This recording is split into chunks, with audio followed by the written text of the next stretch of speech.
Hi, Critical Question. I watched your video, and you brought up some interesting points. I'd like to answer those now. Throughout your video, you claimed that the examples of negative religious behavior I cited were extreme, obscure, and gave an inaccurate impression of what Christianity is. And while I'm glad that you too consider these practices to be undesirable and thus wish to dissociate yourself from them, I have to ask, which of these examples were extreme and not representative of Christianity? Is it the family conflict that religious differences can cause? Was Jesus mistaken about how divisive this would be? While I'm fortunate to have avoided this myself, I've personally heard from plenty of atheists who have experienced genuine hostility from their families, specifically because they no longer share their religious views. Is it the religious opposition to abortion that you consider to be extreme? At many clinics, it's gotten to the point where they need escorts just to protect women from crazy screaming protesters so they can get in and out of the building safely.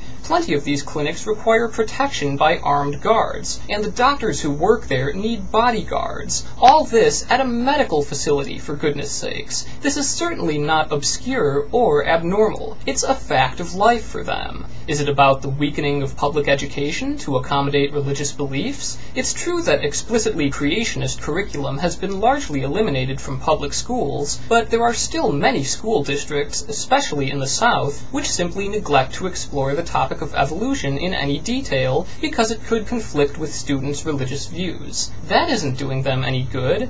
How can, like, an African American person evolve from a white person? We're different skin.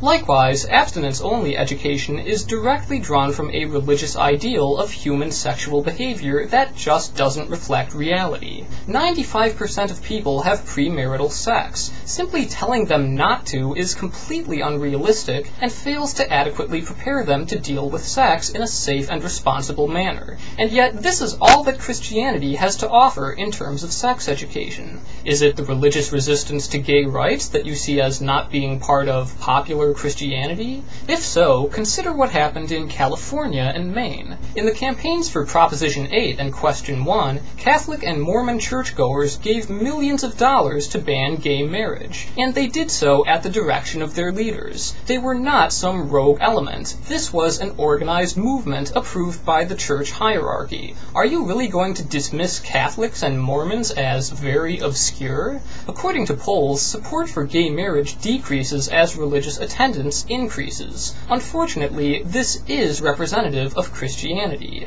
Is it the religious objection to the use of condoms for the prevention of AIDS? Because this is an official policy of the Catholic Church, and in terms of Christianity, Catholicism is hardly at the extremes. Or is it the hunting of witches in Africa? This is actually a widespread social problem that must be dealt with as such. It can no longer be viewed as merely a coincidental series of isolated incidents. These literal witch hunts are the direct result of the belief that witches exist, they have magic powers, and they must be stopped. Where would anyone get an idea like that? Yet again, it's religion.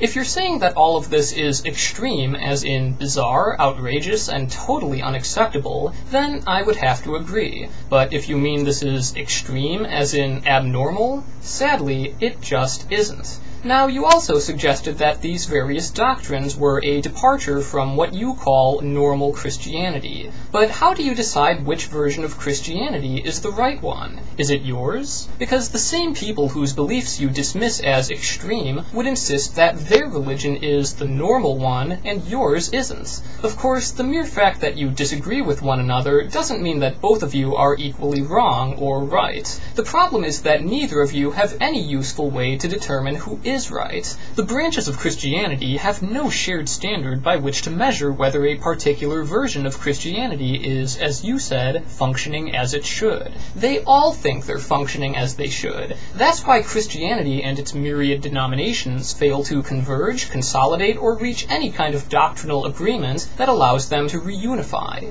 Instead, the religion simply shatters into thousands of mutually hostile fragments every time some dispute arises that Christians can't or won't reconcile, so they go off and start a new church instead. Given this sectarian tendency, claiming that your preferred version of Christianity is the normal Christianity ultimately means almost nothing. Any Christian would likely say the same thing. You also brought up a few issues regarding the concept of hell. Most notably, you suggested that the possibility of hell is not something that believers are especially worried about. Now, if you're saying that Christians don't consider hell to be a real place, it seems rather obvious that many, if not most of them, do. The Catholic Church comprises fully half of all Christians, and their leader has stated outright that the fires of hell really exist and are eternal. And beyond that, there are certainly plenty of Protestant denominations that share this view. If you're suggesting that they don't actually believe this particular tenet of their faith, then all this indicates is a disconnect between what Christians profess to believe and what they truly believe.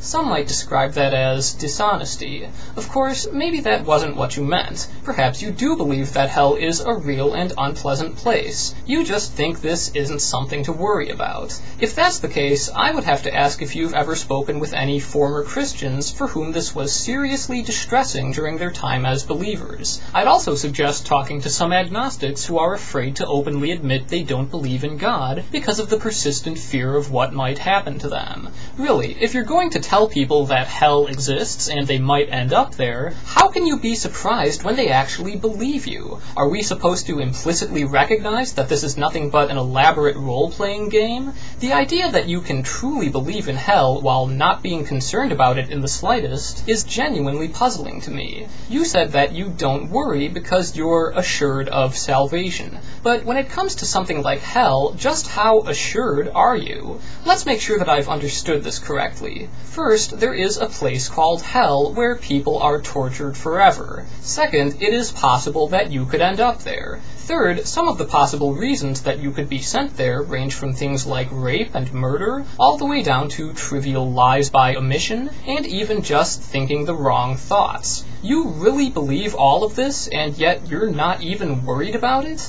I really don't mean to question your honesty, but I find it difficult to believe that you've genuinely incorporated hell into your mental model of the real world. The reason I say this is because your attitude does not seem to reflect an actual belief in hell as a real place. Imagine if hell was real and existed in reality, rather than just a concept in the minds of Christians with no evidentiary support. Suppose that every time you sinned, which encompasses even thoughts, you had 30 minutes to acknowledge that you did something wrong and make a sincere expression of apology and regret for that. Otherwise, you would immediately be dragged screaming into another dimension by an unearthly vortex of flames, and you would burn forever. Now, if this was a real, credible threat, if this was something that could actually happen, that did happen, that you had seen happen to other people, would you really be so assured of your salvation? Would you still be so unconcerned because you're sure it won't happen to you? You're not even worried about the possibility?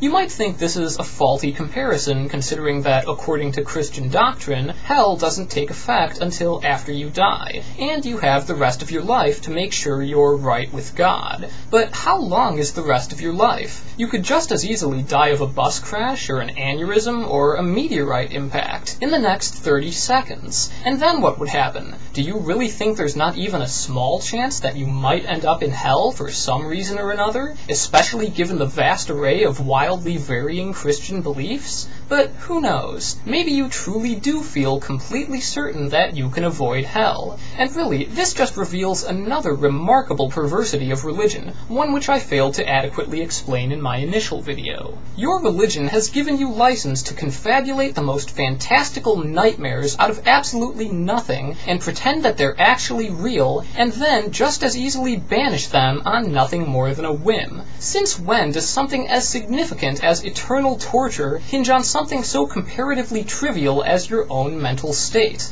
Your religion tells you to believe that this is how the world actually works, when all it's really doing is drawing you away from reality and into a fantasy where magical thinking suddenly becomes effective. You know what this reminds me of? There's a television show about people with obsessive-compulsive disorder, and this guy was one of their subjects. The whole El Camino thing started because one day in the car an El Camino drove by us, and my buddy Russ was like, "You gotta wipe that off." And I was like, "What?" He's like, "Wipe off the El Camino or something bad will happen." So what does he do when he sees an El Camino? Holy! There's one right there, mother... Holy... and he just keeps wiping his hands for 10 hours straight, or else something bad will happen. Now, what is the difference between these two scenarios? Something bad is going to happen because there is an El Camino, but it's okay, all you have to do is wipe your hands for 10 hours. Or, something bad is going to happen because there's a hell and you're going to burn there forever. But it's okay, all you have to do is believe that a man was crucified and died 2,000 years ago. From the perspective of someone who doesn't share your beliefs, these situations are isomorphic. They are totally inane, obviously imaginary, and just plain bizarre. The only difference is that a person with OCD understands on a rational level that this makes no sense at all. Their problem is that they're compelled to do it anyway. Yet for religious people, this is apparently voluntary. They've consciously opted into a belief system that treats this absurd scenario as something that's real. So you might think there is a hell, and you might also think you're completely invulnerable to it. But to the rest of us, looking at this from the outside, you're just wiping off the El Camino.